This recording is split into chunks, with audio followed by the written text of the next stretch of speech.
The Christmas tree shimmered elegantly in my mother-in-law Eleanor's grand estate, but her words were far sharper than the crystal ornaments hanging from its branches. "Look at my Nathan," she declared proudly to the assembled family. "Only 25 and already the owner of a 5-bedroom mansion in Beverly Hills." Meanwhile, some people, her gaze lingered pointedly on me, are still stuck renting a tiny apartment. I took a slow sip of my wine, observing my husband's discomfort. Lucas, Nathan's older brother, was 30. We lived in what Eleanor called embarrassingly modest conditions, not because we lacked the means, but because we were practical. I worked as a forensic accountant and Lucas was a thriving software engineer, yet we preferred to be cautious with our finances. With a flourish, Eleanor pulled out a massive red envelope from beneath the tree. "And now, a special gift for my perfect son. Nathan, sweetheart, you've worked so hard." Nathan's girlfriend, Sophia, let out a delighted squeal as he opened it, revealing documents for a $3.2 million beachfront property in Malibu. "Mom, you really shouldn't have." "Don't be silly. You deserve it. Those investment returns you showed me, brilliant. My son, the financial mastermind." I felt Lucas tense beside me. For months, he had been wary of Nathan's sudden financial success. But Eleanor dismissed any questions with sharp accusations of jealousy. Speaking of investments, Eleanor's eyes locked onto mine with a knowing smirk. "How's that little job of yours going?" "Still playing around with spreadsheets." Maintaining my composure, I replied evenly, "Actually, I just wrapped up a major case." Fascinating work, tracing hidden assets and investigating money laundering. I noticed the faint tremor in Nathan's champagne glass. "Interesting." "Well," Eleanor scoffed, waving a hand dismissively, "not everyone is naturally gifted like Nathan. He didn't even need college. Did you know he made his first million at 23? Meanwhile, some people waste years in school." A vibration from my purse caught my attention. A message from my office. "Records verified. Proceeding tomorrow." Lucas started to speak, but I squeezed his hand. "Not yet." Eleanor continued, basking in the attention. "Nathan's investment fund is attracting high-profile clients. The minimum buy-in is $500,000. Very exclusive." She paused dramatically. "Naturally, I invested most of my retirement. The returns are astonishing." I watched Nathan closely. There it was, a flicker of unease. "That's quite impressive," I commented. "Which regulatory body oversees the fund?" "Oh dear," Eleanor chuckled, waving me off. "You wouldn't understand all the technical details. Nathan manages everything.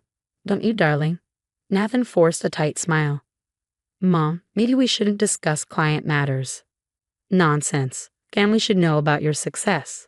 Especially since some members," another pointed glance at me, "clearly need financial advice. What was your last return rate, dear?" 28%, Nathan muttered. I opened my laptop, an object of constant ridicule in Eleanor's world of excess. "Mind if I look up your fund? I might be interested in investing." "It's private," Nathan said quickly, "invitation only." "That's odd," I replied, typing a few quick searches, "because there's no registered investment fund under your name. In fact," I turned the screen slightly toward him, watching his face go pale. "All I can find are shell companies linked to offshore accounts." Eleanor's crystal glass slipped from her hand, shattering against the marble floor. "How dare you? Nathan's business is completely legitimate. Show her, darling." I leaned back. "I'd love to see the documentation, especially since the SEC is very interested in unregistered funds that promise guaranteed returns." The room seemed to turn ice cold. "You," Nathan shot up from his seat, "you've been investigating me." "Not personally," I clarified.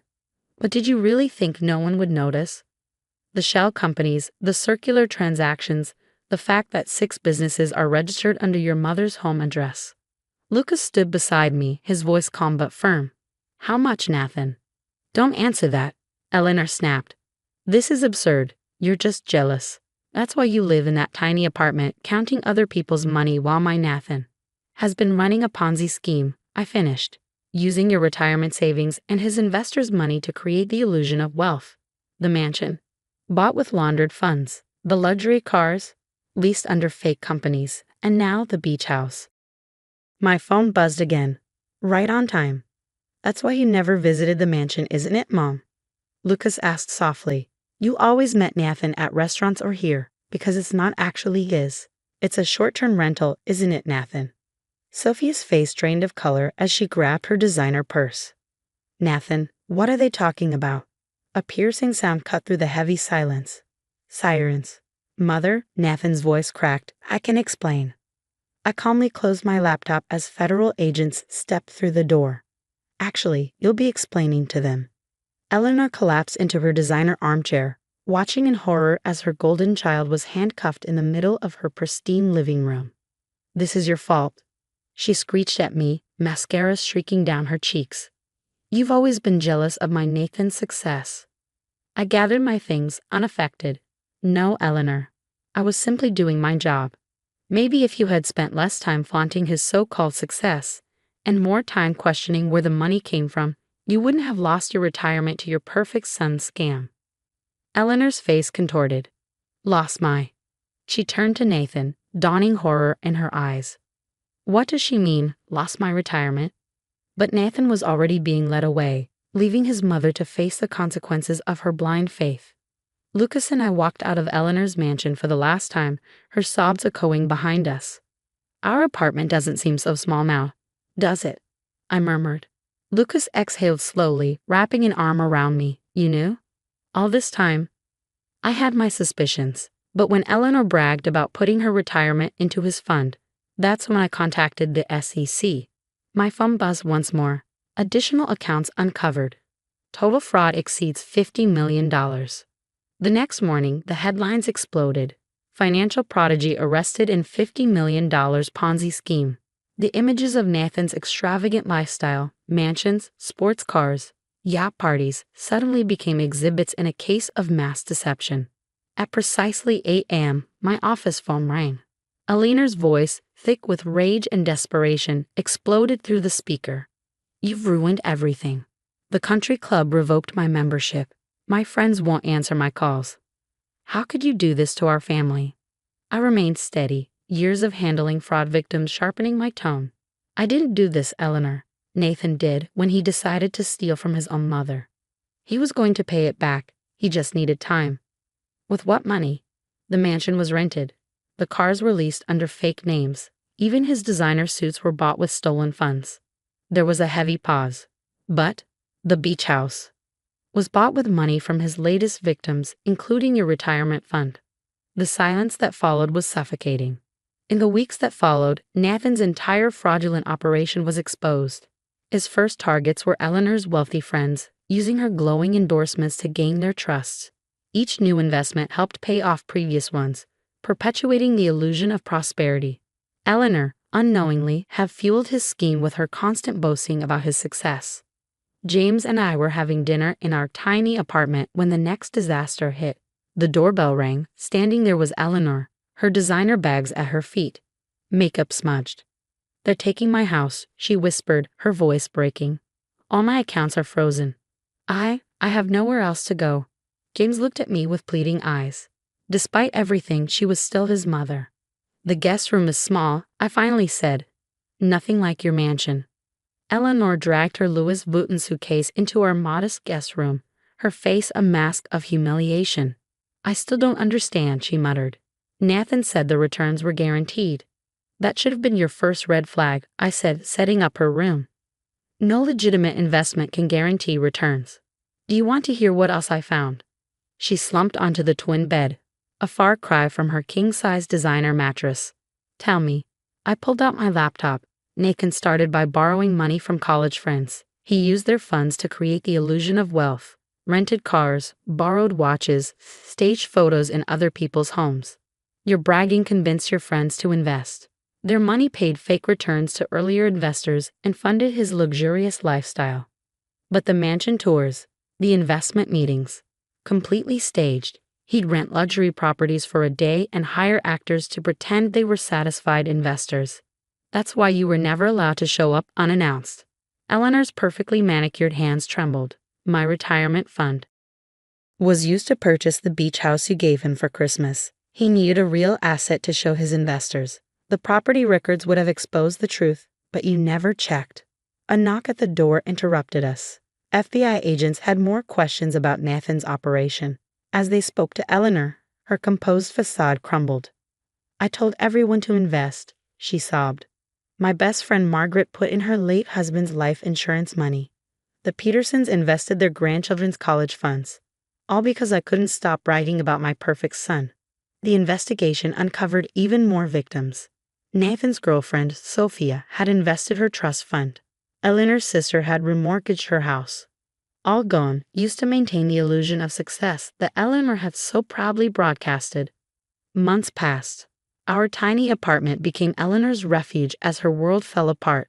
She learned to do her own laundry, cook simple meals, and live without household staff. Each day brought new humiliations: returning leased luxury cars, surrendering designer bags for evidence, watching her society friends turn their backs on her. "Why didn't I see it?" she asked one evening, helping me with dishes, something she'd never done before. "The signs were there." "Because you wanted to believe," I replied gently. "Nathan showed you exactly what you wanted to see: a son more successful than his brother, proof that you didn't need a college degree, validation of your parenting choices." One night, James found Eleanor crying in the guest room, surrounded by old family photos. "I was so cruel to you both," she whispered, "mocking your careers, your apartment, your responsible choices, all while praising Nathan's lies." Nathan's sentencing hearing took place on a rainy Tuesday. Eleanor sat upright in the courtroom, her gaze fixed on her perfect son in his prison jumpsuit. The judge was unrelenting: 20 years in prison, along with restitution orders he could never hope to fulfill. The defendant exploited those closest to him, the judge declared. He used family ties to gain trust, then betrayed that trust for his own gain. Outside the courthouse, Eleanor faced the press. "My son committed terrible crimes," she said firmly. "I unknowingly helped him by boasting about his fake success. To everyone who invested because of my words, I am deeply sorry." A year later, Eleanor had changed. She sold her remaining jewelry to help repay Nathan's victims, took a job as a receptionist, and learned to live modestly. Our tiny apartment had taught her valuable lessons about true wealth. "I got a letter from Nathan," she mentioned one Sunday dinner. "He wants me to write a character reference for his appeal. Says he found God in prison." "What will you do?" James asked. Eleanor straightened her non-designer jacket. "Tell the truth. That my perfect son is exactly where he belongs." As I gathered my things for a new case, my phone buzzed again. Another potential fraud. Eleanor stopped me. "I never apologize," she said quietly, "for mocking your career, your choices. You saw what I refused to see." I smiled softly. Sometimes the smallest apartments hold the biggest truths. She nodded, finally understanding that true success isn't measured by wealth or status, but by the integrity of one's choices. Nathan's perfect facade had crumbled, taking his mother's illusions with it. But from those shattered pieces, Eleanor rebuilt something real: wisdom, humility, and a genuine connection with the family she once ignored. Sometimes, losing everything is the only way to discover what truly matters.